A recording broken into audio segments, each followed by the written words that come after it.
Bonjour à tous, bienvenue au webinaire sur le module dossier de Yuki. Mon nom c'est Roxane et c'est moi qui va vous guider aujourd'hui. Avant qu'on commence dans le vif du sujet, j'aimerais m'assurer que tout le monde peut m'entendre, voir mon écran, me voir également.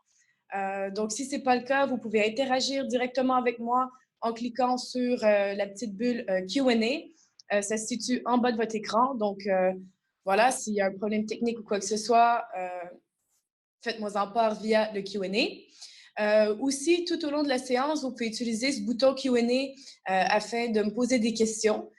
Si ce n'est pas clair ou si vous voulez plus d'informations sur une partie de ce qui est expliqué, vous pouvez utiliser cette fonctionnalité. Ce que je vais faire, c'est que je vais présenter le module dossier et à la fin, je vais garder quelques minutes pour répondre à toutes vos questions. Donc, je vais juste m'assurer, OK, personne a de problème technique à date. Donc, j'assume que tout le monde peut me voir, m'entendre, voir mon écran. Donc, je vais poursuivre. Donc, en gros, qu'est-ce que le module dossier? En fait, le module dossier vous permet de faire une analytique de premier niveau et vous permet d'obtenir des rapports spécifiques, en fait, à chacun de vos projets. Le module vous permet d'affecter en fait des factures et des documents à des projets spécifiques et ça peut même être fait de manière automatique. Bon, aussi, pour utiliser ce module, en fait, il faut avoir la version complète de Yuki. Donc, qu'est-ce que j'entends par la version complète de Yuki? C'est en fait, quand vous vous connectez à Yuki, vous devez avoir un écran qui ressemble à celui qui est maintenant projeté sur mon écran, en fait. Si vous n'avez pas la version complète de Yuki, vous allez vous connecter à Yuki, vous allez obtenir cet écran-ci. Comment faire pour obtenir la version complète de Yuki? En fait, c'est simple. Il faut cliquer sur le bouton Upgrade ici qui se trouve en haut à droite de votre écran. Et ensuite, vous aurez toutes les étapes à suivre. Et une fois que vous aurez procédé au upgrade, la prochaine fois que vous vous connecterez à Yuki, vous aurez cette version-ci. Ensuite, pour activer le module, il faut passer par le Yuki Store. Donc, qu'est-ce que le Yuki Store? C'est en fait ce bouton-ci. Donc, depuis votre page d'accueil, vous avez le Yuki Store. Et de là, vous aurez la liste en fait de tous les modules complémentaires à Yuki et vous pourrez facilement activer le module de dossier. Si le bouton Yuki Store n'apparaît pas sur votre écran, alors vous devez prendre contact avec votre comptable afin que lui puisse activer le module pour vous. Donc voilà, sans plus tarder, commençons dans le vif du sujet. Donc, une fois que le module est activé, vous allez remarquer qu'il y a une nouvelle icône qui va apparaître dans votre barre de menu principale ici. Donc, vous allez obtenir justement cette petite icône-ci, donc qui représente un dossier. Donc, cliquons dessus. Donc, la page d'accueil, en fait, du module dossier est une vue d'ensemble avec tous les dossiers existants. Bon, si c'est la première fois que vous utilisez le module, la page va être vide, bien sûr, donc pas de souci, on va créer un dossier tout de suite. Donc, pour créer un dossier, il suffit de cliquer sur le petit signe de plus en haut à gauche de votre écran. Donc, si je clique dessus, Yuki me redirige directement vers l'écran de configuration. Donc, qu'est-ce qu'on retrouve ici? Bon, on retrouve plusieurs champs. Je vais passer au travers des champs un à un avec vous. Donc, comme ça, vous pourrez bien paramétrer votre dossier dès le premier coup. Donc, le premier champ, c'est le champ description. C'est le seul champ qui est obligatoire, en fait. Donc, le champ description, il faut donner un nom à son dossier. Donc, imaginons qu'on est une compagnie qui travaille dans l'événementiel et disons qu'on organise Tomorrowland 2019. Donc, je vais appeler mon dossier Tomorrowland 2019 avec un espace. Voilà. Donc, une fois qu'on a donné un nom, techniquement, on peut déjà enregistrer le projet, le dossier, mais bon, il y a d'autres paramétrages qui sont quand même intéressants à installer. Surtout ici, au niveau du code. Donc, vous vous rappelez, en introduction, j'ai dit que l'affectation des factures peut être faite de manière automatique. C'est grâce à un code, en fait. Donc, on peut attribuer un code à chacun de nos dossiers. Et puis, grâce à ce code, Yuki va pouvoir affecter automatiquement les factures au dossier approprié. Donc, d'abord, le code doit comporter au moins 6 caractères. Donc, ça peut être des lettres et ou des chiffres. Donc, par exemple, ici, je vais donner ce code ABC, par exemple, 1, 2, 3. Donc, comment l'affectation automatique se fait-elle? Donc, le code que vous attribuez au dossier doit également figurer sur la facture. Donc, le code apparaît sur la facture, Yuki lit la facture et ensuite procède à l'affectation automatique. Bien important, par contre, il doit y avoir qu'un seul code par facture. Donc, si c'est une facture qui s'applique à plusieurs projets, alors il vaut mieux demander à son fournisseur qu'il vous fasse, en fait, 3 factures, par exemple, si c'est pour 3 projets, avec un code distinct par projet sur la facture.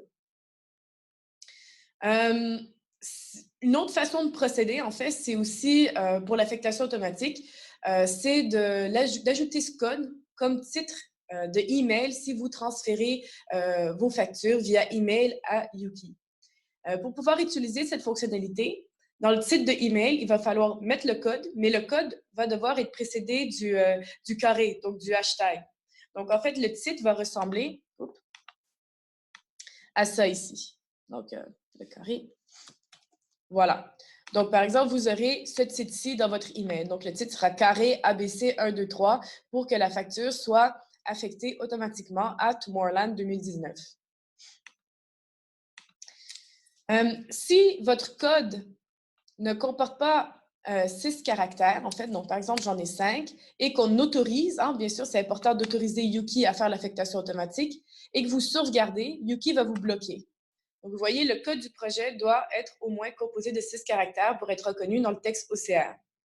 Donc, voilà, c'est une façon de s'assurer que le code comporte au moins 6 chiffres. 6 chiffres ou 6 caractères, lettres, voilà. Donc, comme je disais, en combinaison avec le code ici, il faut également appliquer en fait votre accord ici, donc au niveau de la règle de reconnaissance. Donc, il faut cocher la petite case pour autoriser justement l'attribution automatique. Si on ne coche pas, on peut quand même mettre le code ici, mais ça va plutôt être utilisé comme référence interne. Ça peut être une autre utilité en fait du code. Donc, le code, c'est assez intéressant à utiliser parce que ça vous évite quand même certaines manipulations manuelles. Donc voilà, ça vous permet de vous sauver du temps, donc pourquoi pas l'utiliser. Donc, je vous suggère fortement d'attribuer un code à vos dossiers. Ensuite, prochain champ, c'est la date de début et date de fin. Donc, vous pouvez paramétrer une date de début au dossier et également une date de fin. Donc, encore une fois, c'est un champ qui est facultatif. Donc, c'est à vous de voir si vous voulez paramétrer une date de fin ou pas au dossier. Prochain champ, c'est le champ entreprise. En fait, ce champ va seulement être visible si vous gérez plus d'une entreprise dans un même domaine Yuki. Donc, ici, dans mon domaine, je gère 2 administrations. Donc, l'administration Clean Demo et l'administration Clean Holding 2.0. Donc, je peux ici sélectionner à quelle administration ce dossier-ci s'applique. Si le projet s'applique aux 2 dossiers, alors je dois sélectionner le premier choix, en fait, qui est l'option vide. Ensuite, les 2 prochains champs, contact et tags. Encore une fois, c'est optionnel, c'est facultatif, mais vous pouvez associer, par exemple, un contact spécifique au projet ou encore un tag. Donc, voilà, à vous de voir comment vous voulez paramétrer votre dossier. Donc, prochaine section, ensuite, une fois qu'on a terminé de remplir cette première boîte qui est plutôt relative aux données, c'est la section budget. Donc, vous pouvez paramétrer. En fait, ça va vous permettre d'avoir un suivi un petit peu de plus près sur l'évolution de votre projet. Donc, vous pouvez paramétrer vos prévisions de vente, donc de vos recettes, et également un budget au niveau de vos achats.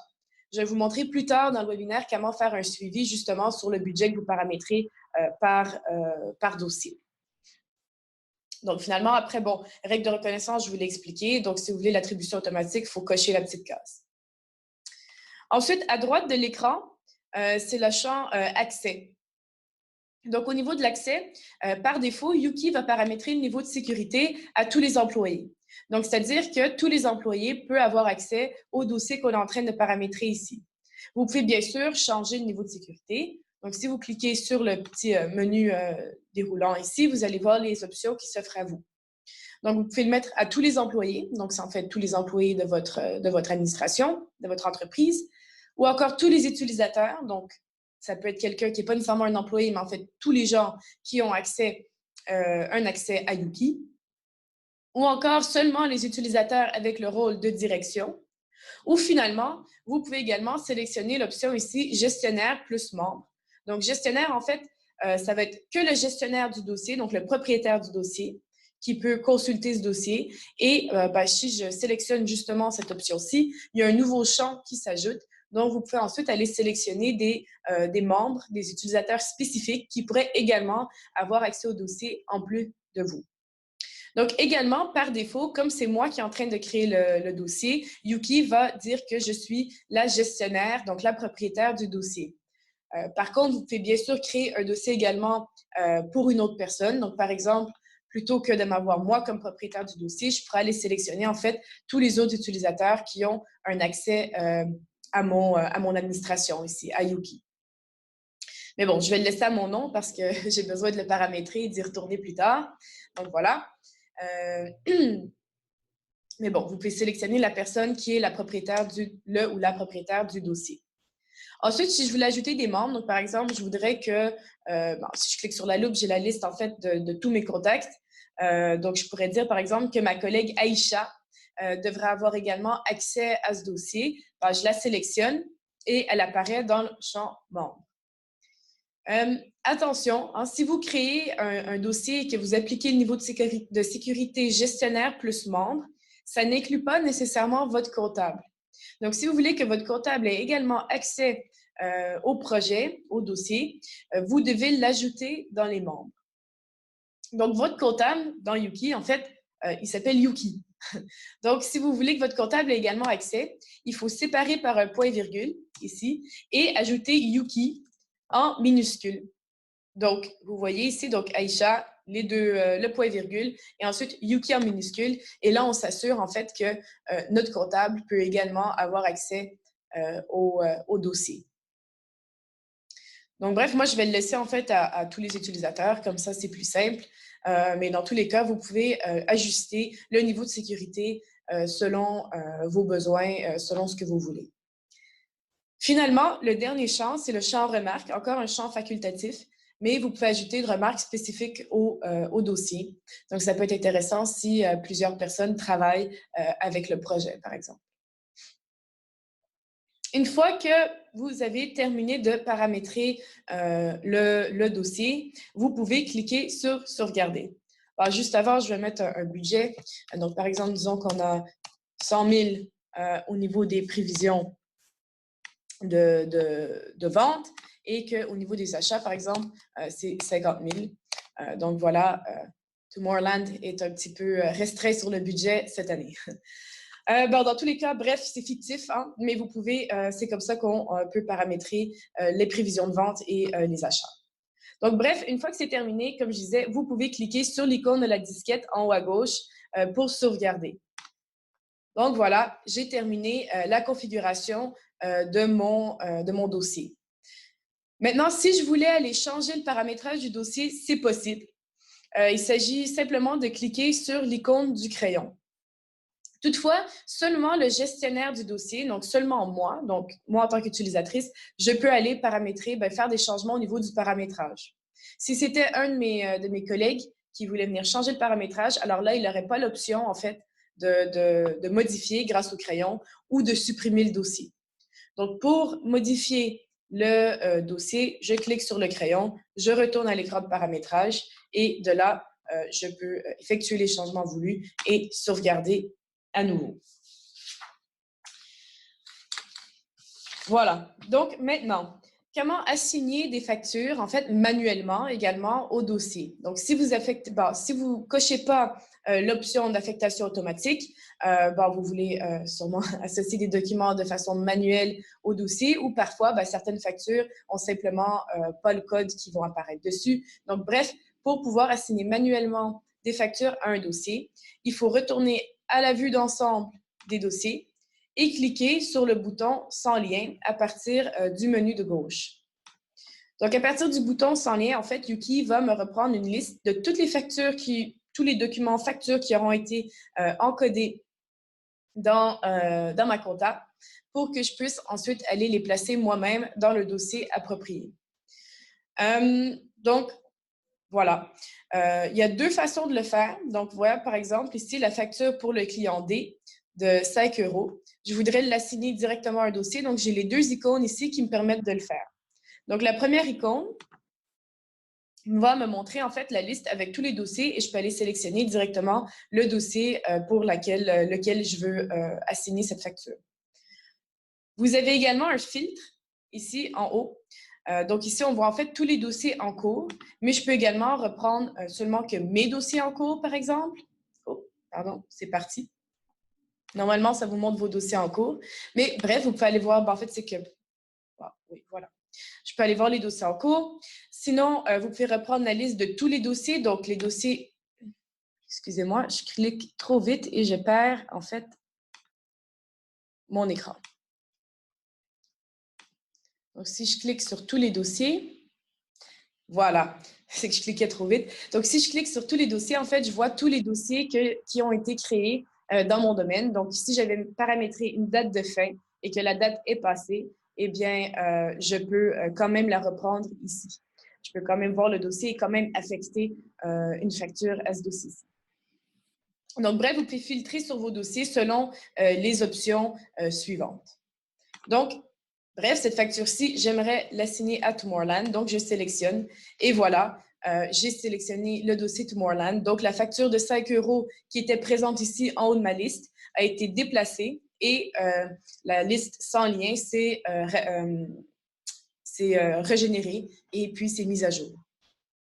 Donc, bref, pour assigner une facture complètement à un dossier, on utilise la première option. Mais si, par exemple, on voulait assigner cette facture sur plusieurs dossiers, donc, par exemple, cette facture-ci, prenons celle-ci, par exemple, la facture pour le client B, elle devrait être répartie sur 2 dossiers différents. Alors, on peut cliquer sur la deuxième icône, ici à droite, donc l'icône du dossier. Oh. Attendez, j'ai un accès refusé.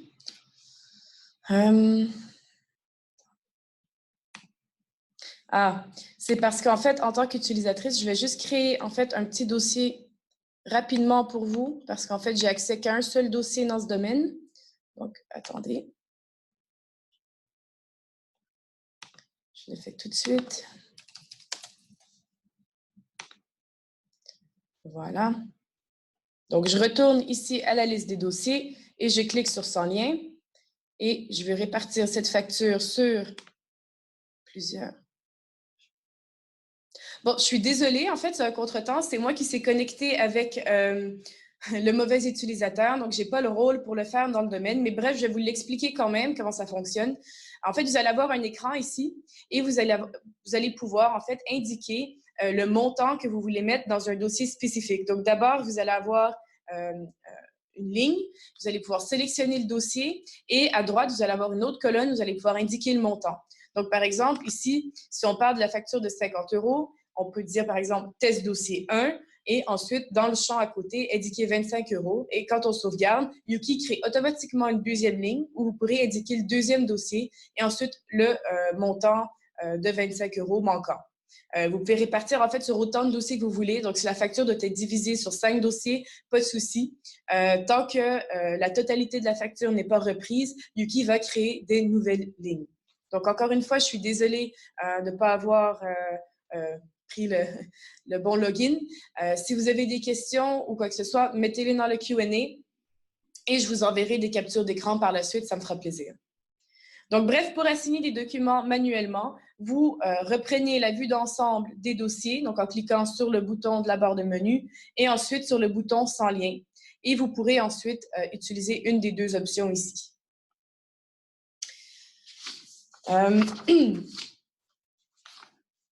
Voilà. Ensuite, si vous cliquez sur un dossier spécifique, donc par exemple, si je retourne à ma vue d'ensemble des dossiers et que je clique sur mon dossier Tomorrowland, par exemple, je peux voir toutes les factures qui ont été assignées. Donc ici, il n'y en a que 2, hein, je viens de créer le dossier. Mais ensuite, je peux évidemment générer, comme je disais, un rapport spécifique à ce dossier. Donc, pour générer ce rapport, il faut d'abord sélectionner le dossier et ensuite, à partir du menu de gauche, vous pouvez cliquer sur recettes et frais. Et Yuki va générer, en fait, un rapport pour vous, donc les résultats intermédiaires. Donc ici, il n'y a pas grand-chose qui est repris, évidemment, parce que j'ai que 2 factures qui sont assignées, mais c'est une possibilité. En fait, le rapport, c'est le même qu'un rapport que vous voudriez générer, en fait, à partir de la sphère comptabilité de la version complète de Yuki. Vous pouvez également télécharger ce rapport-ci sous format PDF. Donc, vous le faites via le bouton PDF qui se situe en haut à droite ici. Et en fait, bon, vous avez une version PDF qui est téléchargée. Un autre bouton intéressant à partir en fait d'un dossier, c'est de consulter en fait les détails financiers ici. Donc, si je clique sur les détails financiers, en fait, je vais voir toutes les factures qui sont reprises, mais groupées par compte de grand livre. Vous pouvez également faire un export ici en cliquant sur la petite flèche en haut à droite. Et en fait, Yuki va faire un téléchargement sous format Excel. Donc, vous pouvez également faire des manipulations ensuite sous Excel. Finalement, une autre vue qui est intéressante, c'est de cliquer en fait sur le bouton Documents. Et là, vous allez voir en fait tous les documents qui sont repris dans ce dossier, mais tant les documents comptables que non comptables. Donc, voilà, et vous avez un aperçu en fait de la liste des documents à gauche et ensuite du document en tant que tel à droite. Si vous ne voyez pas le document à droite, en fait, c'est que vous devez cliquer sur la petite icône ici, donc des colonnes avec le rectangle complet. Donc, si je reclique dessus, en fait, j'ai que la liste. Donc, si je veux voir le document en parallèle, je clique sur l'icône et voilà, on peut passer au travers des documents de cette façon-ci. Donc, si je voulais attribuer une pièce non comptable à ce dossier-ci, vous le faites via les archives. Donc, si je consulte mes archives ici et que je sélectionne, par exemple, la farde autre ici, hein, donc vous vous rappelez que les fardes colorées, en fait, c'est utilisé pour les documents non comptables, justement. Donc, si je vais dans la farde autre et que, bon, j'ai cette facture-ci, par exemple, c'est une photo, mais je voudrais bien la lier à mon dossier Tomorrowland. Donc, je clique sur la facture en tant que concernée et ensuite sur afficher les détails ici, sur le crayon. Et vous voyez qu'il y a un champ dossier maintenant. Donc, je clique sur la loupe. La liste de mes dossiers apparaît comme dans la liste sans lien. Et j'ai encore les filtres ici. Et je vais sélectionner en fait le dossier concerné. Donc, par exemple, le dossier Tomorrowland ici. Et voilà, la facture ou le document plutôt sera associé au dossier que vous voulez. Donc, je sauvegarde. Et voilà, donc maintenant, si je retourne à mes dossiers et que je consulte la vue d'ensemble de mon dossier Tomorrowland, je vois que, justement, le document standard a également été ajouté. Finalement, la dernière chose que je vais vous montrer aujourd'hui, c'est justement par rapport au budget que vous paramétrez. Donc, c'est comment suivre l'évolution, en fait, de votre budget et de vos marges. C'est, en fait, voilà, ce bouton-ci, donc via la vue d'ensemble des dossiers. Et ensuite, dans le menu de gauche, vous avez, donc, sous rapport, vous avez marge de contribution. Et ici, vous allez voir, en fait, une vue d'ensemble de tous vos dossiers avec les recettes enregistrées, les achats, votre marge, les budgets paramétrés. Donc voilà, ici, il ne faut pas porter trop attention aux chiffres parce que c'est qu'une vue d'ensemble et un dossier fictif. Mais voilà, ça vous donne quand même une idée de ce qui est possible de faire avec le module dossier de Yuki.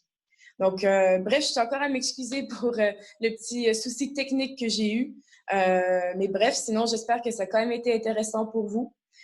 J'ai terminé mon explication sur le module de dossier. Si vous avez encore des questions, je vais rester connectée, donc n'hésitez surtout pas à utiliser le bouton Q&A et puis je vous réponds sous peu. Donc, merci de votre attention et passez une belle journée.